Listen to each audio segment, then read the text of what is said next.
When legal aid is required, what you need most is someone you can trust, as we find out in this next story. Life is full of unplanned events, and unfortunately, as much as we try to control our environment, there's always a chance of having an unforeseen accident that may cause you harm, damage, or loss.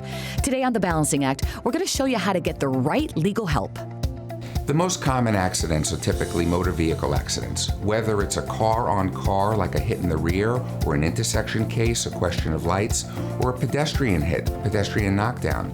Pedestrians are slip and fall, trip and fall. In the professional arena, every profession has a certain standard that they have to adhere to. And if they depart from that standard, they've committed a malpractice. Whether it's a medical malpractice, engineering, architect, there's a whole array of professions, and the results and the damages could be catastrophic. Now that we know what the most common accidents are, what is the first thing we need to do after an accident? If you've been involved in a motor vehicle accident, there are certain things that you should and should not do. You should not leave the scene until law enforcement arrives. But once you've regained your composure, you don't want to make any admissions.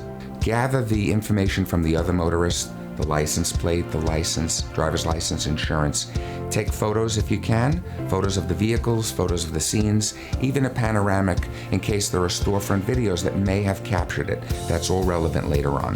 When the police arrive, you tell them your version of how the accident occurred, and if you need medical attention, then you go ahead and you seek medical attention.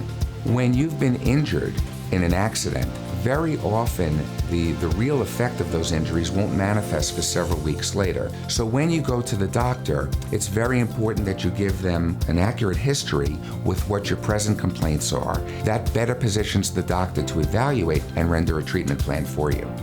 Unfortunately, people often make mistakes when choosing a personal injury attorney. People think the bigger the law firm, the better the law firm, when in fact, in my view, that's often just the opposite. The smaller boutique firms usually are much more precise, much more focused on their approach, and the larger firms don't care as much, you just become inventory. With a boutique-style litigation firm, Dubi Law helps us understand the importance of feeling protected and understood by your lawyer. I always empower my client that they're the boss, I work for them. Meaning I can't and I won't settle the case without them, without their consent. I want them on board. I will get them the most money the law allows. That's my mantra, and I partner with the client.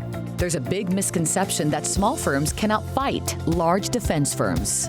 In my experience, I have litigated cases and I have tried cases against the top law firms. I could be going against 10 attorneys. It's still not a fair fight because they don't put in the effort that I put in. So it doesn't matter who they have. The law's the law, and if I can prove my case, I'm going to prove it, I'm going to sell it, and I'm going to win my cases. I don't care who I'm against. What I found in over 30 years of practice is clients need to be heard and understood. I give them an assurance with usually one sentence. I look at them and I say, I got you, because I do. To find out more about how Dubi Law can obtain a successful resolution of your case, visit dubilaw.com, and of course you can visit our website, thebalancingAct.com.